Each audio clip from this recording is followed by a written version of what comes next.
ਮੈਂ ਦੇਖ ਕੇ ਹੈਰਾਨ ਹਾਂ ਕਿ ਕੋਈ ਵੀ ਰਿਲੀਜੀਅਸ ਫੈਕਟਰ ਇਹਦੇ ਨਾਲ ਨਹੀਂ ਹੈਗਾ ਵੀ ਕਿ ਅਸੀਂ ਹਿੰਦੂਆਂ ਨੂੰ ਦੇਣਾ, ਸਿੱਖਾਂ ਨੂੰ ਦੇਣਾ ਜਾਂ ਮੁਸਲਮਾਨਾਂ ਨੂੰ ਦੇਣਾ। ਅਸੀਂ ਜਿਹੜੀ ਲਿਸਟ ਸਾਡੇ ਕੋਲ ਸੀਨੀਅਰ ਸਿਟੀਜ਼ਨ ਦੀ ਇੱਥੇ ਆਉਂਦੀ ਹੈ ਤੇ ਉਹਨੂੰ ਅਸੀਂ ਬੜੇ ਤਰੀਕੇ ਨਾਲ ਔਰ ਉਸ ਲਿਸਟ ਦੇ ਮੁਤਾਬਿਕ ਜੇ ਕਿਸੇ ਨੇ ਜੇ ਕੋਈ ਗੋਰਾ ਆ ਗਿਆ, ਜੇ ਉਹਨੇ ਸਾਨੂੰ ਗੋਰੇ ਨੇ ਕਿਹਾ ਕਿ ਵੀ ਮੈਂ ਤਾਂ ਇਹ ਵਾਲਾ ਫੂਡ ਖਾਣਾ ਤੇ ਅਸੀਂ ਵਿਤਕਰਾ ਨਹੀਂ ਕਰਨਾ ਵੀ ਠੀਕ ਹੈ ਯਾਰ ਅਸੀਂ ਇਹਨੂੰ ਮੀਟ ਨਹੀਂ ਦੇ ਸਕਦੇ, ਐਗਸ ਨਹੀਂ ਦੇ ਸਕਦੇ, ਅਸੀਂ ਉਹੀ ਪ੍ਰੋਵਾਈਡ ਕਰਨੇ ਆ। The message here is simple. No one should go hungry. And in Canada, 8 years ago, we didn't have to say that. It was understood that no one should go hungry in this country. But the good news is that Canada was not like this before Trudeau, and it will not be like this after he's gone.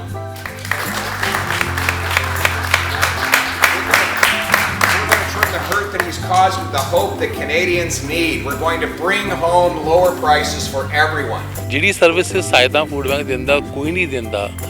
ਉਹਨਾਂ ਨੇ ਕਿਹਾ ਮੈਂ ਆ ਕੇ ਦੇਖਣਾ ਚਾਹੁੰਦਾ ਕਿ ਵੀ ਕੀ ਕਰਦੇ ਆ ਵੱਖ ਦੁਨੀਆ ਤੋਂ, ਬਾਕੀ ਫੂਡ ਬੈਂਕਾਂ ਤੋਂ। ਇਸ ਕਰਕੇ ਉਹ ਆ ਕੇ ਆਪਣੀ ਪ੍ਰੈਜ਼ੈਂਸ ਦਿੱਤੀ ਉਹਨਾਂ ਨੇ ਅੱਜ। ਇੱਥੇ ਆ ਕੇ ਸਾਨੂੰ ਬੜੀ ਸਮਝ ਮਿਲਦੀ है, ਸਾਨੂੰ बड़ा ज्ञान भी मिलता है। सिर्फ यही नहीं कि हम हेल्प कर रहे हैं या हमें भगवान ने एक मौका दिया है किसी की मदद करने का, हमें सीखने का मौका दिया भगवान ने, हमें इंसानियत का मौका दिया भगवान ने, और हमें ये ऑप्ट करना चाहिए।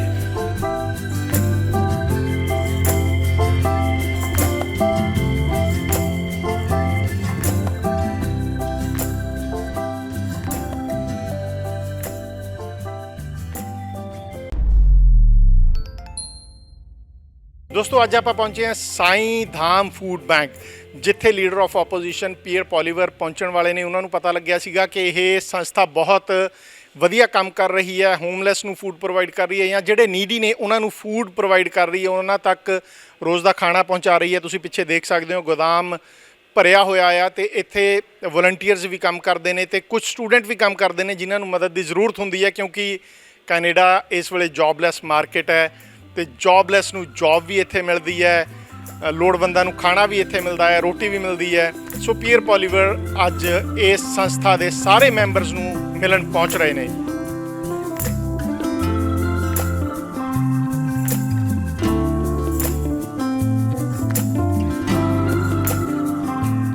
ਸੁਮਨ ਜੀ ਸਾਡੇ ਨਾਲ ਮੌਜੂਦ ਨੇ। ਸੁਮਨ ਜੀ ਪੀਅਰ ਪੋਲੀਵਰ ਪਹੁੰਚ ਰਹੇ ਨੇ, ਤੁਸੀਂ ਦੱਸੋਗੇ ਉਹਨਾਂ ਨੇ ਕੀ ਖੂਬੀ ਦੇਖੀ ਹੈ, ਕਿਸ ਤਰ੍ਹਾਂ ਇਹ ਸੰਸਥਾ ਚਲਾਈ ਜਾ ਰਹੀ ਹੈ ਤੁਹਾਡੇ ਵੱਲੋਂ? ਹਾਂਜੀ ਬਿਲਕੁਲ ਜੀ, ਹਾਂਜੀ ਸਾਨੂੰ ਬਹੁਤ ਖੁਸ਼ੀ ਹੈ ਕਿ ਉਹ ਆ ਰਹੇ ਨੇ ਅੱਜ ਸਾਡੀ ਫੂਡ ਬੈਂਕ 'ਚ। ਉਹਨਾਂ ਨੇ ਆਈ ਥਿੰਕ ਦੇਖਿਆ ਕਿ ਕਿੱਦਾਂ ਅਸੀਂ ਸੀਨੀਅਰਸ ਨੂੰ ਜਾ ਕੇ ਡਿਲੀਵਰੀਆਂ ਦੇ ਰਹੇ ਹਾਂ, ਜਿਹੜੇ ਲਾਈਕ ਤੁਰ ਨਹੀਂ ਫਿਰ ਨਹੀਂ ਸਕਦੇ, ਵਾਕਰ ਯੂਜ਼ ਕਰ ਰਹੇ ਆ। ਫਿਰ ਅਸੀਂ ਇੰਟਰਨੈਸ਼ਨਲ ਸਟੂਡੈਂਟਸ ਨੂੰ ਹੈਲਪ ਕਰ ਰਹੇ ਹਾਂ, ਹੋਮਲੈਸ ਗਰੁੱਪ ਨੂੰ ਜਾ ਰਿਹਾ ਆ, ਔਰ ਪਲੱਸ ਚਿਲਡਰਨ ਬ੍ਰੇਕਫਾਸਟ ਪ੍ਰੋਗਰਾਮ ਹੈ। ਉਹਨਾਂ ਨੇ ਦੇਖਿਆ ਕਿ ਸੀਨੀਅਰਸ ਲਈ ਕਿੰਨਾ ਔਖਾ ਆ ਠੰਡ 'ਚ ਸਨੋ 'ਚ ਜਾਣਾ, ਔਰ ਉਹਨਾਂ ਦੇ ਬੱਚੇ ਨਾਲ ਨਹੀਂ ਹੈ ਜਾਂ ਕੋਈ ਹੋਰ ਹੈਲਪ ਚਾਹੀਦੀ ਹੈ। ਹੋਰ ਇੱਕ ਸਾਡਾ ਇੱਕ ਸੀਨੀਅਰਸ ਦਾ ਮੈਂਟਲ ਵੈਲਨੈਸ ਚੱਲ ਰਿਹਾ ਆ, ਉਹ ਅਲੱਗ ਸੈਸ਼ਨ ਹੁੰਦਾ ਉਹਨਾਂ ਦੀ ਮੈਂਟਲ ਹੈਲਥ ਲਈ, ਉਹ ਇੱਕ ਅਲੱਗ ਹੀ ਪ੍ਰੋਗਰਾਮ ਹੈ। ਔਰ ਪਲੱਸ ਇੰਟਰਨੈਸ਼ਨਲ ਸਟੂਡੈਂਟਸ ਲਈ ਜਿੱਦਾਂ ਕੋਪ ਲਈ ਆਉਂਦੇ ਆ, ਉਹ ਇੱਥੇ ਕੰਮ ਕਰਦੇ ਐਕਸਪੀਰੀਅੰਸ ਲੈ ਰਹੇ ਆ, ਐਂਡ ਉਹੀ ਐਕਸਪੀਰੀਅੰਸ ਲੈ ਕੇ ਅੱਗੇ ਜੋਬਸ ਅਪਲਾਈ ਕਰ ਸਕਦੇ ਆ। ਰੈਜ਼ਮੇ ਦੀ ਹੈਲਪ ਕਰ ਰਹੇ ਆ ਆਪਾਂ, ਐਂਡ ਉਹਨਾਂ ਨੂੰ ਪੂਰਾ ਪਲੇਟਫਾਰਮ ਮਿਲ ਰਿਹਾ ਇੱਥੇ, customer service, supply chain management, all kind experience they are getting it. So ਬਹੁਤ ਬਹੁਤ ਧੰਨਵਾਦ ਸੁਮਨ ਜੀ ਦਾ। ਤੇ ਅਸੀਂ ਤੁਹਾਨੂੰ ਦੱਸਣਾ ਚਾਹਾਂਗੇ ਕਿ ਪੀਅਰ ਪੋਲੀਵਰ ਇੱਥੇ ਪਹੁੰਚ ਚੁੱਕੇ ਨੇ ਤੇ ਆਓ ਉਹਨਾਂ ਦੇ ਵੱਖੋ ਵੱਖ ਦ੍ਰਿਸ਼ ਦਿਖਾਉਂਦੇ ਹਾਂ ਤੋਂ ਕਿਸ ਤਰ੍ਹਾਂ ਲੋਕਾਂ ਨਾਲ ਰੂਬਰੂ ਹੁੰਦੇ ਨੇ, ਕਿਉਂਕਿ ਲੀਡਰ ਆਫ ਆਪੋਜੀਸ਼ਨ ਨੇ ਬਹੁਤ ਹੋਪਸ ਨੇ ਕੈਨੇਡਾ ਨੂੰ ਪੂਰੇ ਨੂੰ, ਤੇ ਅਸੀਂ ਉਹਨਾਂ ਵੱਲ ਤੁਹਾਨੂੰ ਲੈ ਚੱਲਦੇ ਹਾਂ। The message here is simple. No one should go hungry. And in Canada, 8 years ago, we didn't have to say that. It was understood that no one should go hungry in this country. But food prices have gone up 20% as carbon taxes on our farmers and truckers drive up the cost of everything. Inflationary deficits have driven the costs up, and now an unexpected interest rate hike is hitting many homeowners who now don't know how they're going to keep their houses. We have housing costs that have doubled over the last 8 years. Our international students who dreamed of coming to a promised land now find themselves living under bridges, in homeless shelters, refugees living on the street in downtown Toronto. This is not the Canada that we remember from only a short time ago. But the good news is that Canada was not like this before Trudeau, and it will not be like this after he's gone.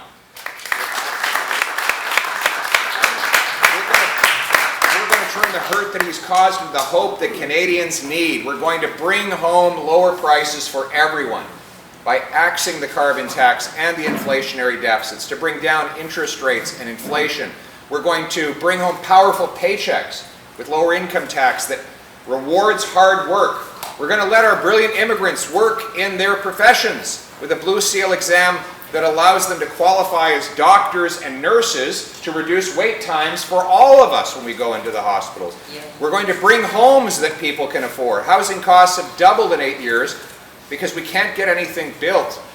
We're going to incentivize incentivize cities to speed up and lower the cost of building permits, to build 15% more homes per year so that we can provide Canadians with an affordable roof overhead. And we're going to bring safety again to our country with jail and not bail for repeat violent offenders. This is going to be a safe, affordable country. The country we knew, the country that we enjoyed, the country that sometimes we took for granted. The good news is we can restore that country. You know what makes me so hopeful? That in these terrible times, people, the great common people, come together to support each other. The common people lift each other up as volunteers, as charitable donors, as contributors to food banks like this. Countless generous Canadians have come in and brought these foodstuffs to feed people they've never met before. Doesn't that convince you that anything is possible? If we have that much goodness and greatness among our common people, then we as a country can do anything. A country where it doesn't matter where you come from, matters where you're going. It doesn't matter who you knew, it matters what you can do. Where it doesn't matter if your name is Martin or Mohammed, Singh or Smith, Polyev or Patel, Chang or Charles. As long as you're prepared to work hard, support your community, you can achieve your dreams. That is the Canada that we know and love. That is the Canada we're going to restore with the strength of the common sense of the common people united for our common home. Your home, my home, our home. Let's bring it home, everybody.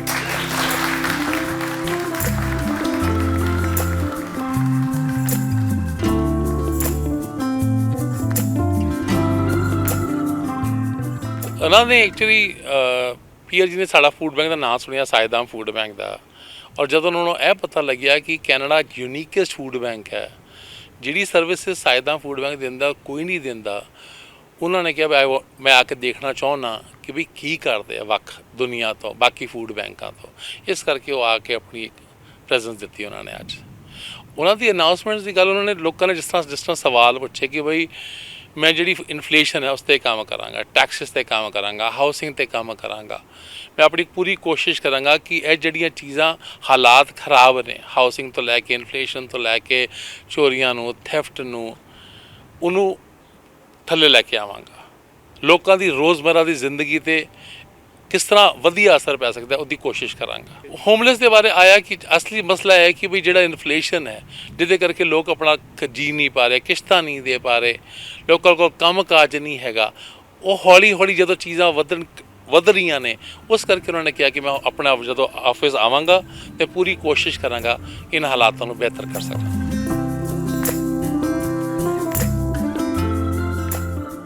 ਸਾਈਂਧਾਮ food bank ਦੇ volunteer ਕਹਿ ਲਓ ਜੀ, member ਕਹਿ ਲਓ, ਮਨਦੀਪ ਸਿੰਘ ਹੁਣੀ ਵੀ ਸਾਡੇ ਨਾਲ ਮੌਜੂਦ ਨੇ। ਮੈਨੂੰ ਲੱਗਦਾ ਹੈ ਕਿ ਇਹ ਬੜਾ ਇੰਟਰਕਲਚਰਲ ਜਿਹਾ ਸੰਸਥਾ ਹੈ ਜੀ, ਇਹਦੇ 'ਚ ਕੋਈ ਧਾਰਮਿਕ ਭੇਦਭਾਵ ਨਹੀਂ ਹੈ, ਸਿੱਖ, ਹਿੰਦੂ, ਮੁਸਲਿਮ, ਕ੍ਰਿਸਚਨ ਸਾਰੇ ਇੱਥੇ ਕੰਮ ਕਰ ਰਹੇ ਨੇ, ਔਰ ਸ਼ਾਇਦ ਇਹੀ ਰੀਜ਼ਨ ਹੈ ਕਿ ਅੱਜ ਪੀਅਰ ਪੋਲੀਵਰ ਇੱਥੇ ਪਹੁੰਚੇ ਨੇ। ਬਿਲਕੁਲ ਜੀ, ਬਿਲਕੁਲ ਤੁਸੀਂ ਬੜਾ ਵਧੀਆ ਕੁਐਸਚਨ ਕੀਤਾ ਹੈ।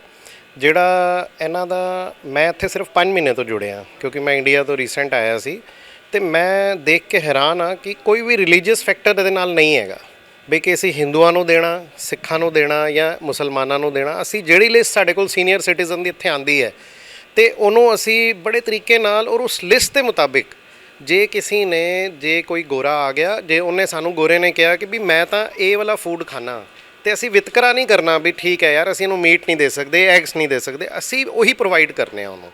ਅਤੇ ਕਮਾਲ ਦਾ ਇਹਨਾਂ ਦਾ ਜਿਹੜਾ ਸਿਸਟਮ ਹੈ, ਮੈਂ ਇਸੇ ਸਿਸਟਮ ਕਰਕੇ ਇਹਨਾਂ ਨਾਲ ਮਤਲਬ ਜੁੜ ਗਿਆ।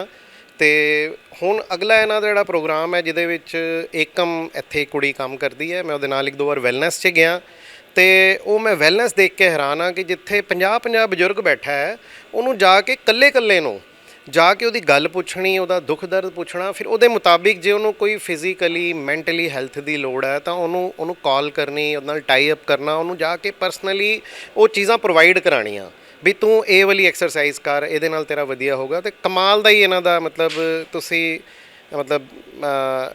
ਇਹਨੂੰ ਆਪਣੇ ਦਿਮਾਗ ਨਾਲ ਸਮਝ ਹੀ ਨਹੀਂ ਸਕਦੇ ਤੁਸੀਂ, ਇਹ ਪਿਆਰ ਦਾ ਹੀ ਕੰਮ ਚੱਲ ਰਿਹਾ ਜੀ। ਤੇ ਸੋ ਦੋਸਤੋ 5 ਮਹੀਨੇ ਤੋਂ ਮਨਦੀਪ ਸਿੰਘ ਹੁਣੀ ਇੱਥੇ ਆਏ ਨੇ ਤੇ ਆਉਂਦਿਆਂ ਹੀ ਸੰਸਥਾ ਦੇ ਨਾਲ ਜੁੜ ਕੇ ਇਹਨਾਂ ਨੂੰ ਬਹੁਤ ਜ਼ਿਆਦਾ ਖੁਸ਼ੀ ਮਹਿਸੂਸ ਹੋ ਰਹੀ ਹੈ। ਉਹਦਾ ਰੀਜ਼ਨ ਇੱਕੋ ਇੱਕ ਹੈ, ਕਿਉਂਕਿ ਇੱਥੇ ਨਾ ਤਾਂ ਕੋਈ ਰਾਜਨੀਤੀ ਹੈ ਜੀ, ਨਾ ਕੋਈ ਧਾਰਮਿਕ ਭੇਦਭਾਵ ਹੈ। ਸੋ ਦੋਸਤੋ ਸਾਈਂ ਧਾਮ ਫੂਡ ਬੈਂਕ ਦੇ ਸਰਗਰਮ ਮੈਂਬਰ ਅਸ਼ਵਨੀ ਜੀ ਸਾਡੇ ਨਾਲ ਇਸ ਵੇਲੇ ਮੌਜੂਦ ਨੇ। ਇੰਡੀਆ ਦੇ ਵਿੱਚ ਵੀ ਇਹਨਾਂ ਦਾ ਪਰਿਵਾਰ ਬਹੁਤ ਸੋਸ਼ਲ ਹੈ ਤੇ ਇੱਥੇ ਵੀ ਇਸ ਸੰਸਥਾ ਨਾਲ ਜੁੜੇ ਨੇ। ਉਹਨਾਂ ਤੋਂ ਵੀ ਅਸੀਂ ਜਾਣਨਾ ਚਾਹਾਂਗੇ, ਅਸ਼ਵਨੀ ਜੀ ਕੀ ਖੂਬੀ ਦਿਖੀ ਹੈ? ਫੂਡ ਬੈਂਕ ਬਹੁਤ ਨੇ, ਬਹੁਤ ਫੂਡ ਬੈਂਕ ਨੇ, ਇਸ ਫੂਡ ਬੈਂਕ ਨਾਲ ਕਦੋਂ ਤੋਂ ਜੁੜੇ ਹੋ, ਕਿਉਂ ਜੁੜੇ ਹੋ, ਰੀਜ਼ਨ ਕੀ ਹੈ ਜੀ? ਸਰ ਮੈਨੂੰ 5-6 ਸਾਲ ਹੋ ਗਏ ਸਾਈਂ ਧਾਮ ਫੂਡ ਬੈਂਕ ਦੇ ਨਾਲ, ਤੇ ਜੁੜਨ ਦਾ ਰੀਜ਼ਨ ਇੱਕ ਬੜਾ ਪਿਆਰਾ ਵੀ ਹੈਗਾ, ਪ੍ਰੇਮ ਹੈਗਾ ਇਸ 'ਚ। ਸਭ ਤੋਂ ਜ਼ਿਆਦਾ ਮੈਂ ਕਹਾਂ ਪ੍ਰੇਮ, ਸੇਵਾ ਭਾਵ ਹੈਗਾ। ਤੇ ਆਪਾਂ ਜਦ ਇੱਕ ਵੱਡੇ ਕਾਰਪੋਰੇਟਸ ਹੈਗੇ, ਜਿੱਦਾਂ ਜਿਹੜੇ NPO ਬਣੇ ਹੋਏ ਨੇ ਜਾਂ ਚੈਰਿਟੀ ਬਣੇ ਹੋਏ ਨੇ, ਆਪਾਂ ਉਹਨਾਂ ਨੂੰ ਕਹਿੰਦੇ 1 ਰੁਪਿਆ ਦਿੰਦੇ ਹਾਂ ਤਾਂ 75 ਪੈਸੇ ਤਾਂ ਉਹਨਾਂ ਦੇ ਖਰਚਿਆਂ 'ਚ ਚਲੇ ਜਾਂਦੇ ਨੇ, ਤੇ ਐਂਡ ਜਿਹੜਾ ਜਿਹਨੂੰ ਲੋੜ ਹੈਗੀ ਉਹਨੇ ਉਹ 25 ਪੈਸੇ ਹੀ ਪਹੁੰਚਦੇ ਨੇ। ਤੇ ਮੈਂ ਸਾਈਂ ਧਾਮ 'ਚ ਇਹ ਫੀਲ ਕੀਤਾ ਕਿ ਇੱਥੇ ਇਸ ਸਾਈਂ ਧਾਮ ਫੂਡ ਬੈਂਕ 'ਚ ਜਿਹੜਾ ਤੁਸੀਂ ਡੋਨੇਸ਼ਨ ਦੇਣਾ ਚਾਹੁੰਦੇ ਹੋ, ਕਿਸੇ ਨੂੰ ਹੈਲਪ ਕਰਨਾ ਚਾਹੁੰਦੇ ਹੋ, ਇਸ ਤੋਂ ਵਧੀਆ ਪਲੇਸ ਜਿੰਨਾ ਤੁਸੀਂ ਦਿੰਦੇ ਹੋ ਐਜ਼ ਇਜ਼ ਅੱਗੇ ਜ਼ਰੂਰਤਮੰਦ ਨੂੰ ਜਾਂਦਾ ਹੈ। ਇਹਨਾਂ ਦਾ ਇੱਕ ਪਲਾਨ ਹੈਗਾ ਜੋ ਮੈਂ ਵੀ ਆਪਟ ਕੀਤਾ ਹੈ, ਤੇ ਮੈਂ ਸਾਰਿਆਂ ਨੂੰ ਇਨਕਰੇਜ ਕਰਦਾ ਕਿ ਤੁਸੀਂ ਕਰੋ। ਜੈਸੇ ਸੀਨੀਅਰਸ ਅਡੋਪਟ ਅ ਸੀਨੀਅਰ, ਤੁਸੀਂ ਇਹਨਾਂ ਦੀ ਵੈਬਸਾਈਟ 'ਤੇ ਜਾਓ, ਉੱਥੇ ਅਡੋਪਟ ਅ ਸੀਨੀਅਰ ਪ੍ਰੋਗਰਾਮ ਹੈਗਾ, ਬੱਚਿਆਂ ਦਾ ਪ੍ਰੋਗਰਾਮ ਹੈਗਾ, ਵੈਲਨੈਸ ਦਾ ਪ੍ਰੋਗਰਾਮ ਹੈਗਾ। ਤੇ ਅਡੋਪਟ ਅ ਸੀਨੀਅਰ ਮੈਂ ਤਾਂ ਕਰਕੇ ਕੀਤਾ ਕਿਉਂਕਿ ਦੇਖੋ ਅਸੀਂ ਇੱਥੇ ਸਾਨੂੰ ਆਪਣੇ ਬਜ਼ੁਰਗ ਤਾਂ ਯਾਦ ਆਉਂਦੇ ਹੀ ਆਉਂਦੇ ਆ, ਬਟ ਇੱਥੇ ਜਿਹੜੇ ਬਜ਼ੁਰਗ ਹੈਗੇ ਜਿਨ੍ਹਾਂ ਦੀ ਮਾਲੀ ਹਾਲਤ ਠੀਕ ਨਹੀਂ ਹੈਗੀ ਜਾਂ ਬੱਚੇ ਨਾਲ ਨਹੀਂ ਹੈਗੇ, ਉਹਨਾਂ ਦੇ ਕੋਲ ਅਕੋਮੋਡੇਸ਼ਨਸ ਹੈਗੇ ਬਟ ਉਹਨਾਂ ਦੇ ਕੋਲ ਪੈਸੇ ਨਹੀਂ ਹੈਗੇ, ਕਿਉਂਕਿ ਗਰੋਸਰੀ ਦਾ ਪ੍ਰਾਈਸ ਬਹੁਤ ਵੱਧ ਚੁੱਕਿਆ ਇਸ ਟਾਈਮ ਕੈਨੇਡਾ 'ਚ, ਤੇ ਉਹਨਾਂ ਦੇ ਕੋਲ ਇੰਨੇ ਪੈਸੇ ਨਹੀਂ ਹੁੰਦੇ ਵੀ ਆਪਣਾ ਮਨਚਾਹਾ ਜਿਹੜਾ ਖਾਣਾ ਵਗੈਰਾ ਲੈ ਆਈਏ ਬਾਜ਼ਾਰੋਂ, ਤੇ ਜਾ ਆ ਵੀ ਨਹੀਂ ਸਕਦੇ ਬਾਹਰ। ਤੇ ਸਾਈਂ ਧਾਮ ਫੂਡ ਬੈਂਕ ਇੱਕ ਮੈਂ ਇਹ ਕਹਾਂਗਾ ਕਿ ਫੂਡ ਬੈਂਕ ਤਾਂ ਹੈ ਹੀ ਹੈ, ਨਾਲ ਦੂਜੀ ਗੱਲ ਇਹਨਾਂ ਦੇ ਮਨ 'ਚ ਸੇਵਾ ਬਹੁਤ ਵੱਡੀ ਹੈਗੀ। ਜਦ ਤੁਸੀਂ ਕਿਤੇ ਵੀ ਜਾਂਦੇ ਹੋ, ਮੰਦਿਰ, ਗੁਰਦੁਆਰੇ, ਮਸਜਿਦ, ਉੱਥੇ ਸੇਵਾ ਦਾ ਭਾਵ ਲੈ ਕੇ ਹੀ ਜਾਂਦੇ ਆ ਸਾਰੇ ਬੰਦੇ ਜਿਹੜੇ ਵੀ ਰਿਲੀਜੀਅਸ ਹੈਗੇ ਹਨ ਆਪਾਂ। ਤੇ ਜਦ ਆਪਾਂ ਇੱਥੇ ਆਉਂਦੇ ਨਾ ਸਾਨੂੰ ਲੱਗਦਾ ਮੰਦਿਰ ਵੀ ਇਹੀ ਹੈਗਾ, ਮਸਜਿਦ ਵੀ ਇਹੀ ਹੈਗਾ, ਗੁਰਦੁਆਰਾ ਵੀ ਇਹੀ ਹੈਗਾ। ਮੈਂ ਵੀ ਲਰਨ ਕੀਤਾ ਇੱਥੇ ਕਿ ਨਹੀਂ, ਜਿਹਨੂੰ ਭੁੱਖ ਲੱਗੀ ਉਹਨੇ ਖਾਣਾ ਮੰਗਿਆ ਤੁਹਾਡੇ ਤੋਂ, ਖਾਣਾ ਬੇਕਾਰ ਥੋੜ੍ਹਾ ਨਾ ਜਾਏਗਾ, ਕਿੰਨੀ ਵੱਡੀ ਗੱਲ ਹੈ। ਤੇ ਮੈਂ ਵੀ ਸਹੀ 'ਚ ਮੈਂ ਕਈ ਵਾਰੀ ਹੁੰਦਾ ਕਿ ਵੀ ਅਸੀਂ ਵੀ ਰੋਜ਼ ਚੀਜ਼ਾਂ ਸਿੱਖਦੇ ਹਾਂ ਤੇ ਸਾਡੇ ਦਿਮਾਗ 'ਚ ਬੜੀ ਗਲਤ ਚੀਜ਼ਾਂ ਵੀ ਆਉਂਦੀਆਂ, ਤੇ ਮੈਨੂੰ ਲੱਗਦਾ ਕਿ ਇੱਥੇ ਆ ਕੇ ਸਾਨੂੰ ਬੜੀ ਸਮਝ ਮਿਲਦੀ ਹੈ, ਸਾਨੂੰ बड़ा ज्ञान भी मिलता है। सिर्फ यही नहीं कि हम हेल्प कर रहे हैं या हमें भगवान ने एक मौका दिया है किसी की मदद करने का, हमें सीखने का मौका दिया है भगवान ने, हमें इंसानियत का मौका दिया भगवान ने, और हमें ये ऑप्ट करना चाहिए। ਸੋ ਦੋਸਤੋ 15 ਅਗਸਤ ਨੂੰ ਇਸੇ ਸਥਾਨ ਦੇ ਉੱਤੇ 15 ਅਗਸਤ ਮਨਾਈ ਜਾਏਗੀ ਔਰ ਤਿਰੰਗਾ ਲਹਿਰਾਇਆ ਜਾਏਗਾ। ਕੈਨੇਡੀਅਨ ਕਮਿਊਨਿਟੀ ਤੇ ਇੰਡੀਅਨ ਕਮਿਊਨਿਟੀ ਦੇ ਵਿੱਚ ਇੱਕ ਜੋ ਬ੍ਰਿਜ ਬਣਦਾ ਹੈ, ਕਿਉਂਕਿ ਅਸੀਂ ਇਸ ਥਾਂ ਤੋਂ ਕਈ ਘਰਾਂ ਨੂੰ ਫੂਡ ਦੇ ਰਹੇ ਹਾਂ, ਉਸੇ ਕਰਕੇ ਅੱਜ ਪੀਅਰ ਪੋਲੀਵਰ ਇੱਥੇ ਪਹੁੰਚੇ ਸੀਗੇ। ਬਹੁਤ ਬਹੁਤ ਧੰਨਵਾਦ ਜੀ। ਨਿਡਰ ਹਾਂ, ਨਿਰਪੱਖ ਰਹਾਂਗੇ, ਆਜ਼ਾਦ ਹਾਂ, ਸੱਚ ਕਹਾਂਗੇ, ਗੱਲ ਕਰਾਂਗੇ ਸਿਆਸੀ ਹਵਾ ਦੀ, ਹੋਣਗੇ ਹੁਕਮਰਾਨਾਂ ਨੂੰ ਸਿੱਧੇ ਸਵਾਲ, ਸਭ ਤੋਂ ਪਹਿਲਾਂ ਪਹੁੰਚਾਵਾਂਗੇ ਤੁਹਾਡੇ ਤੱਕ ਸਿਰਫ ਸੱਚੀ ਖਬਰ, ਦੱਸਾਂਗੇ ਕੌਣ ਕਰ ਰਿਹਾ ਹੈ ਤੁਹਾਡੇ ਤੇ ਸਬਰ, ਵਿਦੇਸ਼ਾਂ 'ਚ ਬੈਠੇ ਪੰਜਾਬੀਆਂ ਦੇ ਹੱਕ ਦੀ ਕਰਾਂਗੇ ਗੱਲ, ਕੈਨੇਡਾ ਦੀ ਹਰ ਸਿਆਸੀ ਖਬਰ ਲੈ ਕੇ ਆਵਾਂਗੇ ਤੁਹਾਡੇ ਵੱਲ, ਉਭਰਾਂਗੇ ਪੰਜਾਬ ਦੀ ਆਵਾਜ਼ ਬਣ ਕੇ, ਹੋਣਗੇ ਹਰ ਪਹਿਲੂ ਤੇ ਰੋਜ਼ ਚਰਚੇ, ਖੋਲਾਂਗੇ ਅੰਦਰੂਨੀ ਰਾਜ, ਬਣਾਂਗੇ ਬੁਲੰਦ ਆਵਾਜ਼, ਖੇਡ, ਸਿੱਖਿਆ, ਸਿਹਤ, ਖੇਤੀ ਦੀ ਬਾਤ ਪਾਵਾਂਗੇ, ਹਰ ਪਿੰਡ ਹਰ ਸ਼ਹਿਰ ਜਾਵਾਂਗੇ, ਮਨੋਰੰਜਨ ਨਾਲ ਜੁੜੇ ਕਲਾਕਾਰਾਂ ਨਾਲ ਕਰਵਾਵਾਂਗੇ ਮੁਲਾਕਾਤ, ਸੰਘਰਸ਼ਾਂ ਵਾਲੀ ਜ਼ਿੰਦਗੀ ਤੇ ਮਾਰਾਂਗੇ ਝਾਤ, ਕੀ ਨੇ ਸਾਡੇ ਕਾਨੂੰਨ, ਫਰਜ਼ ਤੇ ਅਧਿਕਾਰ, ਕੀ ਕਰਦੀ ਹੈ ਸਾਡੀ ਸਰਕਾਰ, ਕੀ ਹੈ ਤੁਹਾਡੀ ਮੁਸ਼ਕਲ ਦਾ ਹੱਲ।